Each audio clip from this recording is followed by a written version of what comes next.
ओम शक्ति जय माता की। दोस्तों, आज हम लड्डू गोपाल जी के जन्माष्टमी के अवसर पे सजा के श्रृंगार आदि किए हैं, जो भी हो सका है अपने से। यहाँ पे आपको बताना चाहते हैं और दिखाना भी चाहते हैं कि यहाँ पे जो लड्डू गोपाल जी हैं, इसमें से कुछ लड्डू गोपाल जी मिले हुए हैं आजू बाजू में। सिर्फ एक बड़े लड्डू गोपाल जो बीच में हैं पीछे, वो अपने हैं, और दूसरे जो हैं छोटे से इस साइड में ये जो दिख रहे हैं, ये अपने बड़े लड्डू गोपाल जी हैं, ये मिले हुए हैं। और उसके बाजू में भी जो हैं वो सब मिले हुए हैं। और यहाँ पे जो उनके गले में जब मिले थे तो पालने के साथ में छोटा सा एक उनका पालना था, तो उस पालने में ही वो मिले थे। और ये जो बिस्तर कालीन जिस पे बैठे हैं इस समय, वो कालीन थी। और गले में जो राखी देख रहे हैं वो राखी भी उसमें थी। और इस यहाँ पे भी ये दोनों प्रतिमाएं, तो इस प्रतिमा की जगह एक लड्डू गोपाल थे और एक गणेश जी की मूर्ति पीतल की ही थी, धातु की। और तो खंडित वगैरह तो नहीं थी, कुछ नहीं। और ये भी जन्माष्टमी के इसी टाइम पे ऐसे ही एक साल हो गया है हमें। तो जन्माष्टमी से पहले ही 1-2 दिन पहले हमें लड्डू गोपाल जी ये मिले थे। और भी कई विष्णु जी की प्रतिमाएं मिली हैं जो हम आपको दिखाएंगे। तो आप हमारे इस चैनल को लाइक शेयर सब्सक्राइब करें ज़्यादा से ज़्यादा लोगों तक। और कुछ जानकारियाँ इसकी दे रहे हैं जो आप सभी भी से शेयर कर रहे हैं, इसका लोग को ज्ञान हो और इस अज्ञानता के कारण अपराध होते हैं जो उन अपराधों से बच सके। यहाँ पे जो लड्डू गोपाल जी देख रहे हैं, ये सामने वाले काले से, इनके हाथ भंग हो गए थे और उस पर हमने एमसील से लड्डू गोपाल के एतवार लगा दिए हैं। और बाद में जो दूसरे वाले हैं छोटे वाले, उनके भी हाथ भंग हो गए हैं। तो हमने गए थे और माता के अनुग्रह कृपा से हमें यह माता ने कार्य सौंपा है। तो हम उन्हें जहाँ जाते हैं, जहाँ कहीं भी रहते हैं, माता वहाँ आदेश करती हैं और मन में भाव डालती हैं जाना है तो वहाँ जाते हैं। और वहाँ पे यह प्रतिमाएँ ज़रूर मिलती हैं। और ये तो यही नहीं है, बहुत सारी प्रतिमाएं मिली हैं, अभी हम आपको दिखाएंगे। तो यहाँ पे लड्डू गोपाल जी के ऊपर जो मुकुट आदि दिख रहा है, तो इस जो पालने में मिले थे उनका है। और बाकी तो हमने हमारे जो हाथ में गले माला वाला वो सब हमने बनाया। और ये राखी देख सकते हैं गले में है जो, वो भी पड़ी थी। और यह बाल सहित लड्डू गोपाल के मुकुट थे, तो इस पर हमने लगा दिया। आज सभी को पीताम्बर, घर पे ही सफ़ेद कपड़े को हमने हल्दी से पीला करके सुखा के पीताम्बर पहनाया है।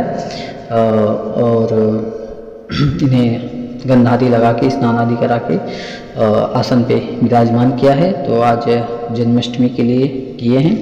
और इसको हम क्या, जन्माष्टमी कल है 16 तारीख को, तो 16 को हम भी मनाएंगे। और हर साल 2 दिन पड़ जाते हैं। आज सब बहुत लोग मना रहे हैं और कहीं पे केरला में लोग 14, अगले महीने में 14 तारीख को मनाएंगे, आने वाला जो अगला महीना है। तो यहाँ पे देख से ये भी विष्णु जी ऐसे ही मिले थे वो दिवाली से पहले। ये देखिए जो पालना था कृष्ण जी का, जो पालना है, उस पालना को हमने लिया था। ये वस्त्र भी उन्हीं का था, लड्डू गोपाल जी का। इसमें एक बांसुरी थी। और यहाँ पे आप सब देख सकते हैं कि कितने सारे। और ये देखिए गणेश जी की जो प्रतिमा है, लड्डू गोपाल जी और गणेश जी भी थे उसमें साथ में। तो यहाँ पे बहुत सारे गणेश जी मिले हुए, ये सभी मिले हुए, चांदी के गणेश जी हैं। ये शिवलिंग आदि जो भी आप जितनी मूर्तियां हैं, प्रतिमाएं देख रहे हैं, ये सब मिले हुए कहीं न कहीं पे जाते हैं जहाँ भी माता अनुग्रह करती। कहीं पे, कहीं मिट्टी में, कहीं पानी में रहते थे, तो वहाँ लेके जाते और दिखाती थी, जिसकी कृपा अनुग्रह से हमें मिले। शालिग्राम है, सब मिले हैं। कहीं कहीं लोग ले जाते हैं और छोड़ देते हैं, नर्मदा जी और कुछ ऐसा बोल के हैं। ये सारे शिवलिंग कछुए आप जो भी देखे, शंख भी मिला हुआ है, काली जी के साथ में मिला था। ये तिरुपति बालाजी महालक्ष्मी की जो मूर्ति है, एक स्क्रैप में किसी के यहाँ पे थी, बहुत पहले से पड़ी थी। तो मन हुआ तो उनसे पूछा, तो उन्होंने वैसे ही दे दिया मुझे लाने के लिए। भक्त हैं माता के, जुड़े हुए हैं दरबार से माता के। यहाँ पे पीछे जो प्रतिमाएं देख रहे हैं, गणेश जी एल्युमिनियम की बड़ी मूर्ति है 25 सेंटी की। और ये जो तिरुपति वाले महालक्ष्मी एल्युमिनियम की, ये देखने में छोटे लग रहे हैं, लेकिन छोटी प्रतिमाएं नहीं हैं, वो 10-15 से 12 सेंटी की मूर्ति हैं। और ये चांदी की गणेश जी हैं, कम से कम 100-150 ग्राम के वजन में हैं। यहाँ पे सभी जो देख रहे हैं शिव जी हैं, मार्बल के खंडित थे, इन्हें चतुर्भुज से 2 भुज करके बना दिया। ये शिव जी जो है कि मिट्टी में दबे हुए मिले थे, तो इनको पेंट वेंट करके बना दिया, एल्युमिनियम के थे। ये शिवलिंग भी मिला हुआ है। ये जो विष्णु जी की तिरुपति बालाजी की प्रतिमा आपने देखा, वो प्रतिमा भी हमें मिला है। अच्छा खासा है, फिर भी लोगों ने छोड़ दिया है वहाँ पे। तो यहाँ पे आपको और भी दिखाते हैं। ये देखो लक्ष्मी नारायण की मूर्ति थी, कहीं पे फेंका था, किसी ने दिया मुझे। ये कृष्ण जी भी मिले हुए थे, बहुत सुंदर अच्छे थे। इनकी बांसुरी आदि बना के हमने उन्हें लगा दिया, चांदी के पेपर थे। और यहाँ पे जो भी आप प्रतिमाएँ देख रहे हैं वो सब भी मिले हुए हैं। ये शिव जी का मुखौटा पीतल का हेवी है, किलो के ऊपर ही है वजन में, वो भी है। और यहाँ पे जितने भी आप हनुमान जी की, बगलामुखी माता का सेकेंड हैंड मूर्ति है। बगलामुखी नलखेड़ा धाम गए थे तो वहाँ पे पैसे दे के हमने उन्हें सेकेंड हैंड थी तो लेके आए उनसे। और पीछे भैरव जी भी, वो भी जो दिख रहे हैं। ये गणेश जी, संगमेश्वर, लक्ष्मी कुबेर, ये तुलजा भवानी है, चांदी की मिली है, किसी ने दिया। और इसका अड्डे में ही दिया भगत हैं जो। और काल भैरव जी की जो मूर्ति है आप पीछे देखिए, वो भी मिली हुई है। तो हमें ये सारी मूर्तियाँ मिली हैं माता के अनुग्रह कृपा से, और हमें यह कार्य भी सौंपा है ताकि हम इन्हें संरक्षित कर सकें। क्योंकि अगर हम इन्हें नहीं लाएंगे, जितना हो सकता है अपने हाथ में उतना लाते करते हैं और संरक्षित करें। क्योंकि ये मूर्तियाँ बाद में लोग, हाँ भक्त लोग हैं वो समझेंगे, नहीं उठाएंगे। लेकिन कुछ दूसरे लोग हैं जो इन्हें भगवान आदि नहीं मानते और उतना उस पर ये नहीं करते हैं, तो वो लोग उठा के ले जाके इसे स्क्रैप अड्डे में बेचते हैं। स्क्रैप वाले इसे आगे बेच देते हैं ताकि और बाद में यहाँ वहाँ इसमें जीव तत्व रहता है। जीवधारी माता ने कहा था कि इसमें जीव तत्व चैतन्य होता है और हमें वह चैतन्य नज़र आता है, दिखता है, इसलिए हम उन्हें लगाव आता है। जैसे कहते कि हमें ले चलो, जब ऐसा भाव उत्पन्न होता है तो हम उन्हें लेके आते हैं अपने पूजा गृह स्थल में, इन्हें स्थान ग्रहण कराते हैं। और सेवा जो बन पड़ती है, सेवा सभी के साथ में ही सेवा करते हैं, अलग अलग से सेवाएं नहीं देते। भोग व नैवेद्य माता के साथ में सभी को अर्पण किया, पूरे ब्रह्मांड को भोग दिया जाता है। ब्रह्मा के जीव जंतुओं तक को, देवताओं को, सभी देवी देवताओं को हम एक ही विधि से दे देते हैं भोग आदि। माता की कृपा से उन्हें बहुत सूक्ष्म विधि विधान बता के हमें भक्ति करने का सरल मार्ग दिखाया है, जिससे ज़्यादा कठिनाइयाँ भी ना हो पाए। और यहाँ पर तो इनमें जीव तत्व होता है। हर किसी को हर जीव चैतन्य नहीं दिखता। चैतन्य जो है कि प्रतिमा, किसी भी प्रकार की कोई प्रतिमा हो, धातु की हो या पाषाणी हो, और उसको पूजा पाठ आप कर दिए हैं, करने के बाद आप भले उसमें प्राण प्रतिष्ठा ना करें तो भी आप कुछ समय तक, कुछ दिनों तक अगर उसकी पूजा अर्चना करने लगते हैं तो उसमें देवता का निवास हो जाता है और चैतन्य आ जाता है, और पूजा करने से उसमें जीव तत्व आ जाता है। और आने के बाद उसे आम लोग क्या करते हैं, किन्हीं न किन्हीं कारणों से खंडित आदि का जो मतभेद है, कई सारे मतभेद उत्पन्न किए हैं कुछ ब्राह्मणों ने, लोगों ने, तो उसका सही से कारण नहीं बताया है।